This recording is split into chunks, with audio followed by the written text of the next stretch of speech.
Programang ito ay rated SPG. Striktong patnubay at gabay ng magulang ang kailangan. Maaaring may masiselang tema, lengguwahe, karahasan, sexual, horror o droga na hindi angkop sa mga bata. Ikaw ang aking lala sa aking marinig. Ikaw ang Malalaman na ba nila Giselle at Robert ang mastermind sa pagkidnap sa papa nila? Sasabihin na kaya ni Dax ang katotohanan? Magandang araw at eto na nga tayo sa ating pinakaabang tagpo sa Abot Kamay na Pangarap. Welcome to my channel. Please don't forget to like, comment, and click the bell button para lagi kayong updated sa aking mga videos.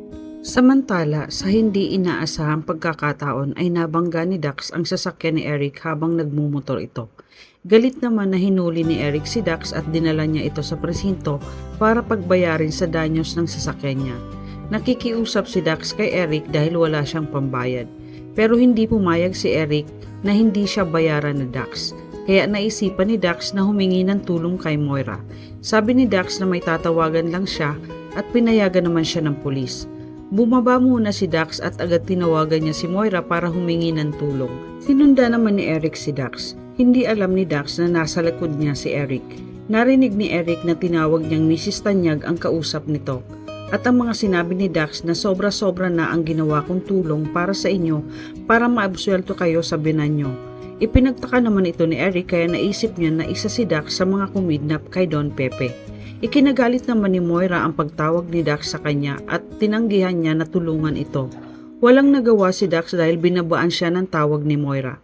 Bumalik si Dax sa loob ng hindi alam kung paano ang gagawin, habang si Eric naman ay naisipan tawagan si Robert para sabihin ang mga nalaman niya.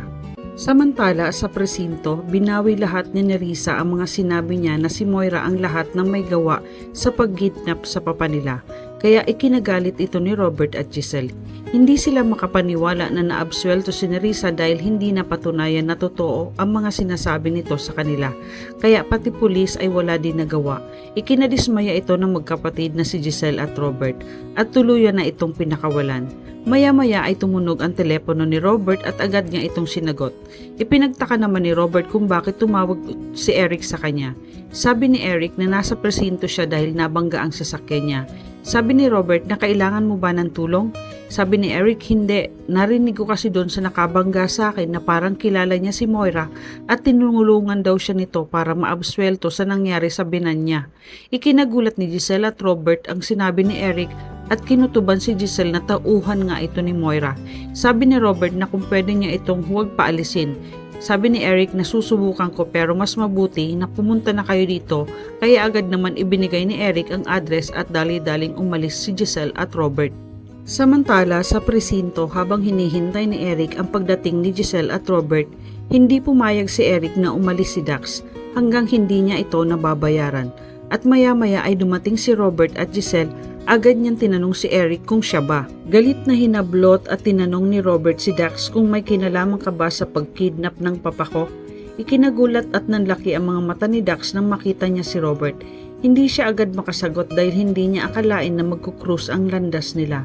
Sabi ni Dax, anong sinasabi mo?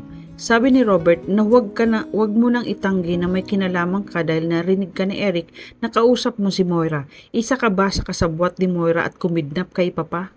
Nanginginig si Robert sa galit dahil patuloy pa din sa pagtanggi si Dax na may kinalaman siya sa nangyari sa papa nila, habang si Giselle ay galit na din kay Dax. Hindi alam ni Dax kung paano ang gagawin niya, kung magsasabi na ba siya ng totoo dahil sa ginawa sa kanya ni Moira na tanggihan siyang tulungan. Sabi ni Dax na kailangan ko ng abogado ko bago ko ibigay ang mga sagot sa mga tanong ninyo. Magsasalita lang ako kapag kasama ko ang abogado ko. Pumayag si Robert sa gusto na Dax at sinabihan niya na ito na bukas ay babalik kami para sabihin mo ang nalalaman mo sa harap ng abogado mo. Hindi naman kumibo si Dax. Iniisip niya na kailangan niya makausap si Moira dahil kailangan niya ng abogado. Hindi na nakalabas ng presinto si Dax dahil hindi niya nabayaran si Eric sa nabangga niyang sasakyan. Kaya ikinulong muna si Dax. Pagkaalis nila Robert ay agad tinawagan ni Dax si Moira para humingi ng tulong dahil makukulong siya ngayon at kailangan niya ng abogado bukas dahil nalaman na nila Robert na isa siya sa kumidnap kay Don Pepe. Sinabihan niya si Moira na kapag hindi mo ako tinulungan ngayon ay idadamay ko kayo ng anak mo at sasabihin ko na ikaw ang mastermind ng lahat. Ikinatakot ni Moira ang banta ni Dax sa kanya dahil alam niya na ito ang magiging katapusan nila ni Zoe kapag nagsalita si Dax. Agad naman sinabihan ni Moira si Dax na magpapadala siya ng abogado niya bukas at ibinaba ni Moira ang tawag niya. Samantala, pinuntahan naman ni Moira si Nerissa para kausapin kung bakit siya nagsalita na siya ang mastermind ng lahat. Humingi naman ng pasensya si Nerissa kay Moira na nagawa lang niya yun dahil naipit na siya at ayaw niyang makulong. Sabi ni Nerissa na Moira, kaibigan mo ako. Alam mo na kahit sinabi ko yun ay binawi ko naman lahat ng sinabi ko sa pulis. Kaya naabswelto ako. Alam mo na kahit anong mangyari ay hindi kita ilalaglag. Si Dax, gaano ka nakakasigurado sa kanya? Ano ang pinanghahawakan mo na hindi magsasalita laban sa'yo? Paano kung siya ang lumaglag sa'yo at sabihin niya ang lahat ng nalalaman niya? Hindi alam ni Moira kung ano ang sasabihin niya dahil natatakot din siya na kapag nagsalita si Dax, magiging katapusan na nilang mag-ina at tuluyan na silang makukulong. Sabi ni Moira na hindi pwedeng mangyari yan. Hindi ko hahayaan na magsalita si Dax at gagawin ko ang lahat para hindi siya magsalita. Samantala sa Apex, nalaman ni Zoe ang nangyari kaya agad niyang pinuntahan si Moira para itanong kung ano ang nangyari. Sabi ni Moira na nahuli nila si Dax at nakakulong siya ngayon. Kailangan niya ng abogado bukas dahil babalik sila Robert para kausapin siya. Natataranta na si Zoe dahil natatakot na siya na malaman na nila ang totoo. Umiiyak si Zoe dahil ayaw niyang makulong. Sabi ni Moira na huwag kang mag-alala, gagawin ko ang lahat para hindi mangyari ang iniisip mo. Pero bukas kailangan mong sumama sa Daddy Robert mo sa presinto para makibalita kung ano ang sasabihin ni Dax sa harap nila Robert at Giselle. Naalala kasi ni Moira na may gusto si Dax kay Zoe. Gagamitin niya si Zoe para mapigilan niya kung ano man ang sasabihin ni Dax, kaya pumayag naman si Zoe. Kinabukasan ay ang araw na babalik sa presinto sila Giselle at Robert para sa muling paghaharap nila ni Dax, ang taong makakapagsabi sa kanila ng katotohanan. Nakita ni Zoe ang Daddy Robert niya kaya nakiusap si Zoe kay Robert kung pwede siyang sumama sa kanila dahil gusto niyang makita ang taong kumidnap sa lolo niya. Wala naman nagawa si Robert kaya isinama niya si Zoe. Sa presinto ay dumating na din si Giselle at nagulat siya nang makita niya na kasama ni Robert si Zoe. Sabi ni Giselle, bakit kasama mo si Zoe? Sabi naman ni Zoe na gusto kong makita ang taong kumidnap sa lolo tita. Tumingin lang si Giselle kay Zoe. Alam ni Giselle na wala siyang tiwala kay Zoe. At pumasok na sila sa kwarto kung nasaan naroon si Dax at ang abogado nito. Nakita ni Dax si Zoe at napangiti ito pero kabado naman si Zoe nang makita niya si Dax dahil kinakabahan siya sa maaring sabihin ni Dax. Umupo na sila at maya-maya ay tinanong ng pulis ang abogado ni Dax kung handa na bang magsalita ang kliyente mo. Tumingin naman si Dax sa abogado at tumango ito, tanda na magsasalita na siya. Maya-maya ay nagtanong si Giselle kay Dax, isa ka ba sa kumidnap kay Papa? Sumagot si Dax na oo, isa ako sa kumidnap sa tatay ninyo. Ikinagalit ni Giselle at tinanong niya si Dax kung bakit nagawa nila ito sa papa nila. Ano ang naging kasalanan niya sa'yo?